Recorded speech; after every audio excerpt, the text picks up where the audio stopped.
അല്ലാഹുവിന്റെ റസൂൽ പറഞ്ഞു മാ മിൻ ഇംറഅത്തിൻ തുഅദി സൗജഹാ ബിലിസാനിഹാ ഇല്ലാ ജഅലല്ലാഹു ലിസാനഹാ യൗമൽ ഖിയാമത്തി 70 ذراعا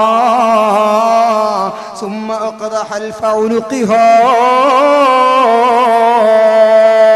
അല്ലാഹുവിന്റെ റസൂൽ പറയുകയാണ്, ഭർത്താവിനെ നാവ് കൊണ്ട് ബുദ്ധിമുട്ടിച്ച പെണ്ണിനെ നാളെ യജമാനന്റെ കോടതിയിൽ അവളുടെ നാവിങ്ങനെ വലിച്ചു വലിച്ചു വലിച്ചു പുറത്തേക്കിടുന്നതാണ്.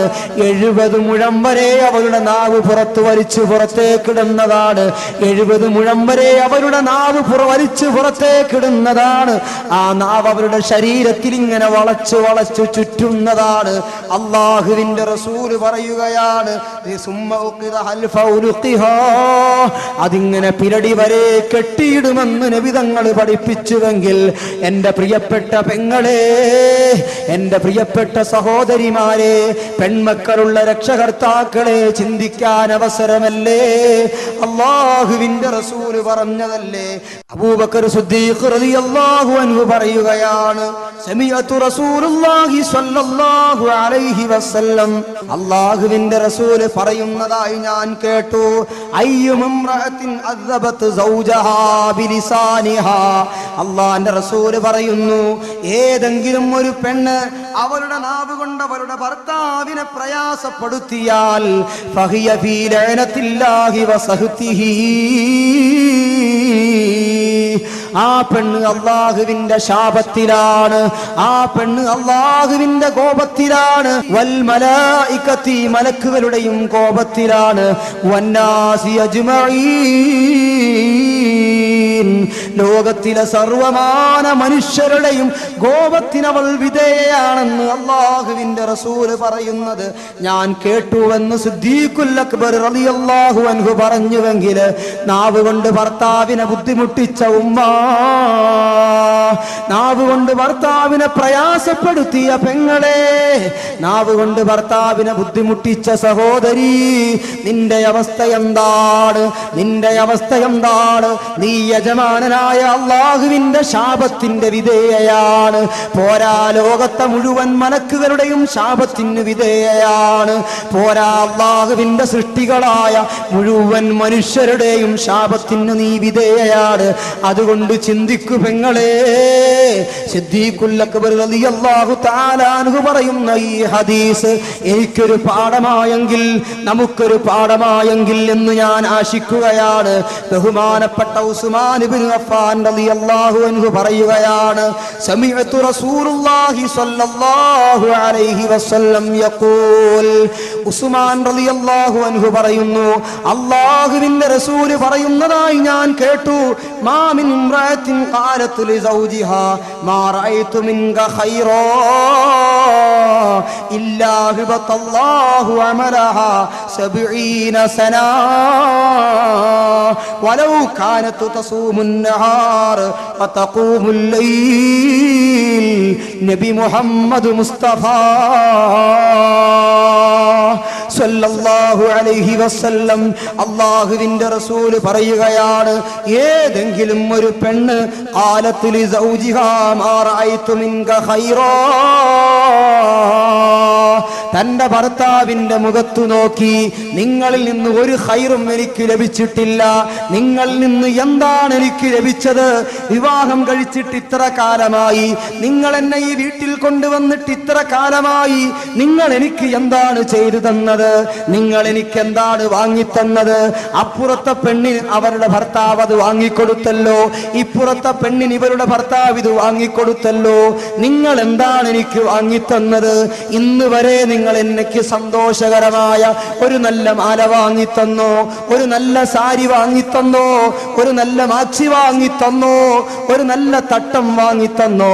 പ്രിയപ്പെട്ട ഭർത്താവിന്റെ മുഖത്ത് നോക്കി ഭർത്താവിനെ വിഷമിപ്പിക്കുന്ന രൂപത്തില് ഏതെങ്കിലും ഒരു പെണ്ണ് പറഞ്ഞാൽ വല്ലാഹി വല്ലാഹി അല്ലാഹുവിന്റെ റസൂല് പറയുകയാണ് ഇല്ലാഹിബത്തല്ലാഹു അമലഹാ,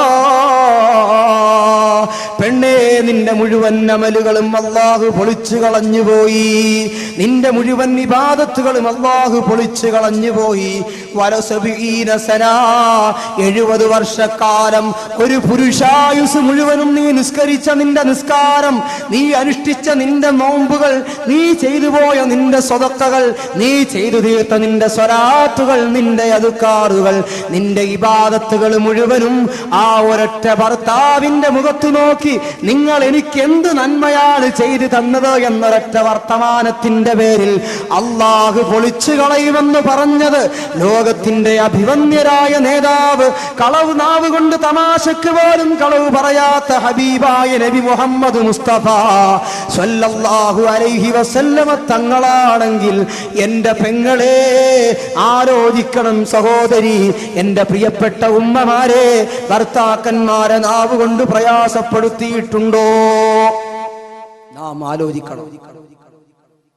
ഞാനും നിങ്ങളും ചിന്തിക്കണം. പണ്ട് കാലങ്ങളിൽ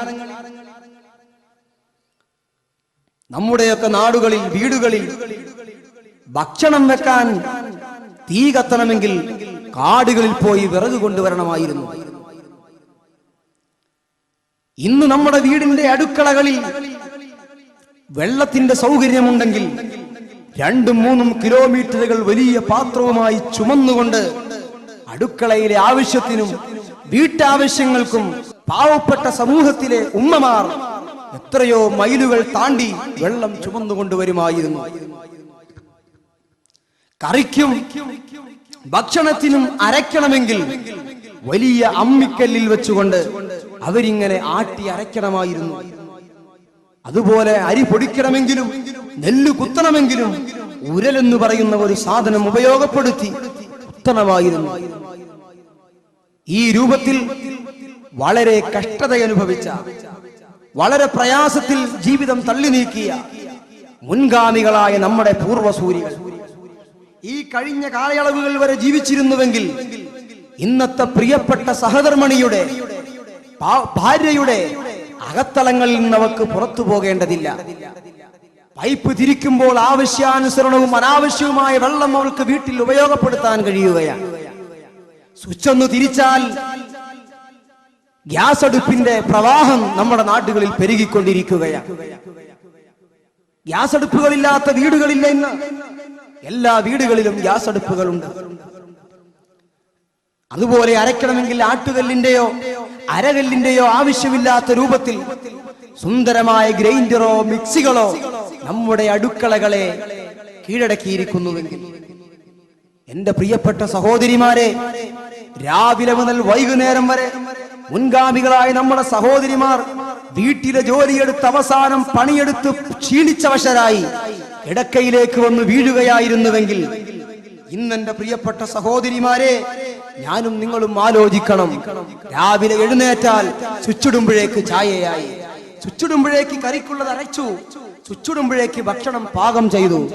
ഈ രൂപത്തിൽ ചുച്ചിടുമ്പോഴേക്ക് വസ്ത്രമെല്ലാം കഴുകി വൃത്തിയായി, എല്ലാം ശുദ്ധിയായി, നല്ല രൂപത്തിൽ എല്ലാം ഉച്ചയ്ക്ക് മുമ്പ് തന്നെ വളരെ പെട്ടെന്ന് ജോലികൾ മുഴുവനും കഴിഞ്ഞു. ഇനി കഴിഞ്ഞാലോ നമ്മുടെ വീട്ടിലുള്ള അവസ്ഥ എന്താ?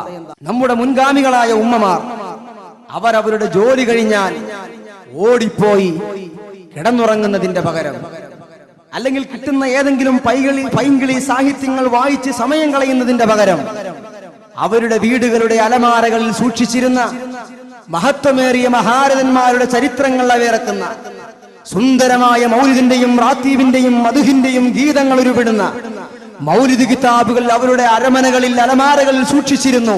ആ മഹത്വമേറിയ മൗലിദ് കിതാബ് തുറക്കുകയും അതിലുണ്ടായിരുന്ന മഹാനായ നബി മുഹമ്മദ് മുസ്തഫ സ്വല്ലല്ലാഹു അലൈഹി വസല്ലമ തങ്ങളുടെ മഹാനായ ലോകത്തിന്റെ കുത്തുബായി അറിയപ്പെടുന്ന ബഗ്ദാദിന്റെ നായകൻ ഗൗസുൽ ആദം മുഹിയുദ്ദീൻ അബ്ദുൽ ഖാദിർ ജീലാനി ഖദ്ദസല്ലാഹു സിറഹുൽ അസീസ് തങ്ങളുടെ, മഹാനായ അഹ്മദുൽ കബീർ റിഫായി തങ്ങളുടെ വെള്ളക്കാരോട് ധീരമായി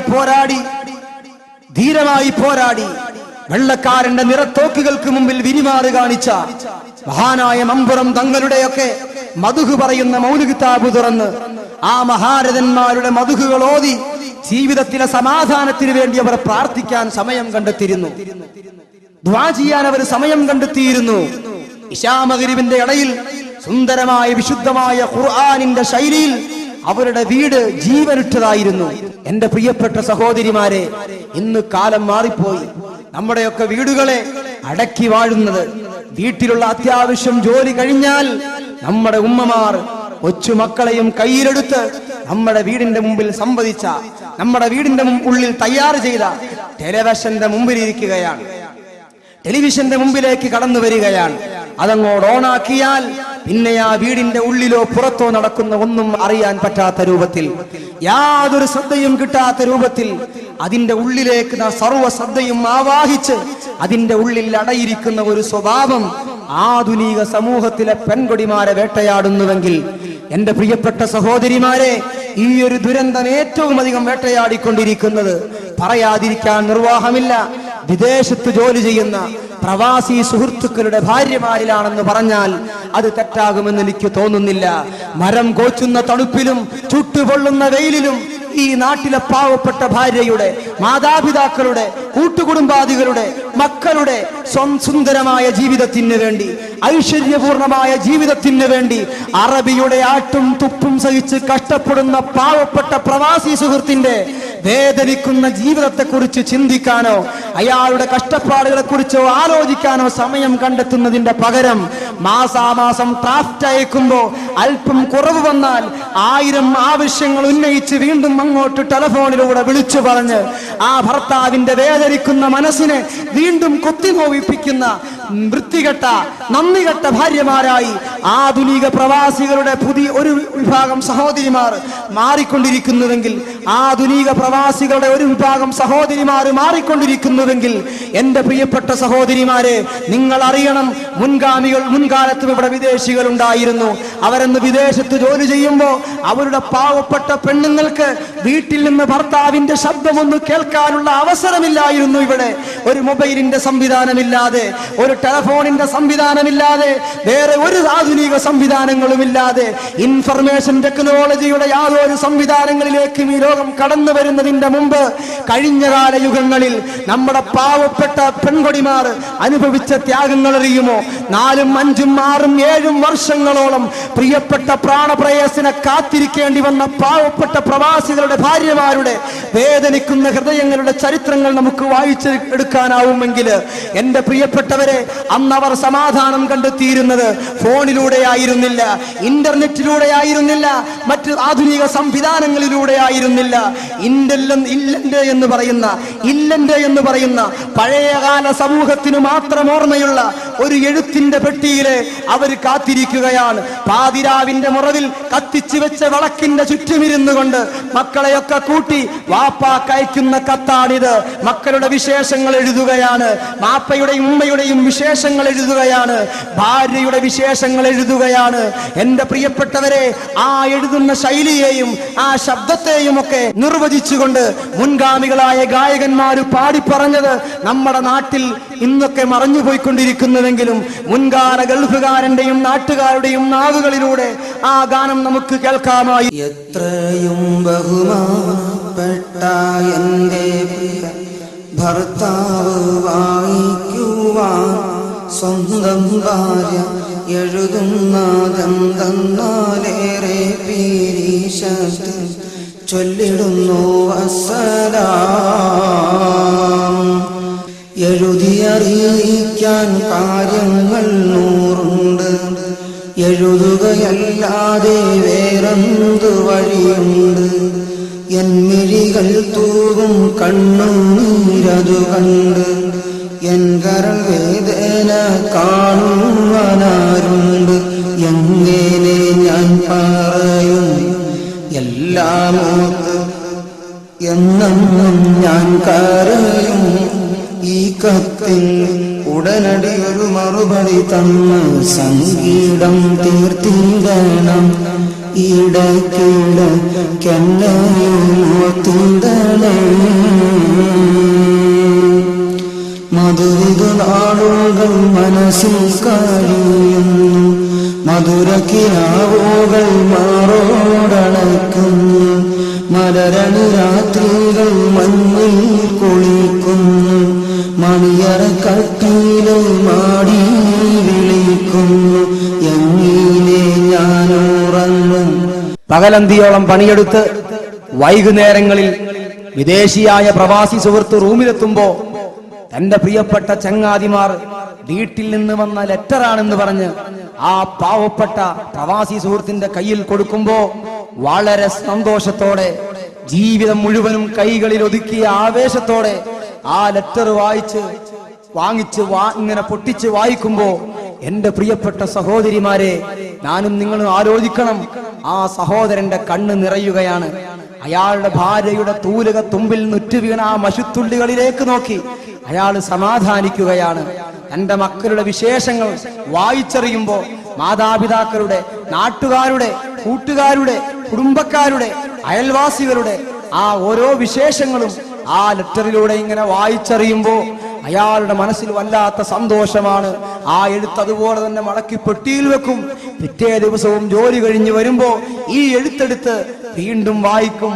അടുത്ത എഴുത്ത് വരുന്ന മാസങ്ങളോളം ഈ എഴുത്തിങ്ങനെ വായിച്ച് തലയണയിൽ മുഖമമർത്തി തേങ്ങിക്കരഞ്ഞ് എന്റെ വീട്ടുകാർക്ക് വേണ്ടി പ്രാർത്ഥിച്ച്, വീടിന്റെ ഐശ്വര്യത്തിന് വേണ്ടി, കുടുംബത്തിന്റെ ഭദ്രതയ്ക്ക് വേണ്ടി പണിയെടുത്തിരുന്ന പാവപ്പെട്ട പ്രവാസിയുടെ നല്ലവളായ ഭാര്യമാരുടെ കഥകൾ ഇന്ന് ഓർമ്മകളായി മാറിക്കൊണ്ടിരിക്കുന്നുവെങ്കിൽ, എന്റെ പ്രിയപ്പെട്ട സഹോദരിമാരെ, ആധുനിക സമൂഹത്തിലെ സ്ത്രീകൾക്ക്, ആധുനിക സമൂഹത്തിലെ ഗൾഫുകാരന്റെ ഭാര്യമാര് ഇന്ന് വിളിക്കുന്ന ഫോൺ കോളുകൾ അവന്റെ മനസ്സിന്റെ സ്വസ്ഥത കെടുത്തിക്കൊണ്ടിരിക്കുകയാണ്, അവന്റെ സമാധാനം നശിപ്പിച്ചുകൊണ്ടിരിക്കുകയാണ്.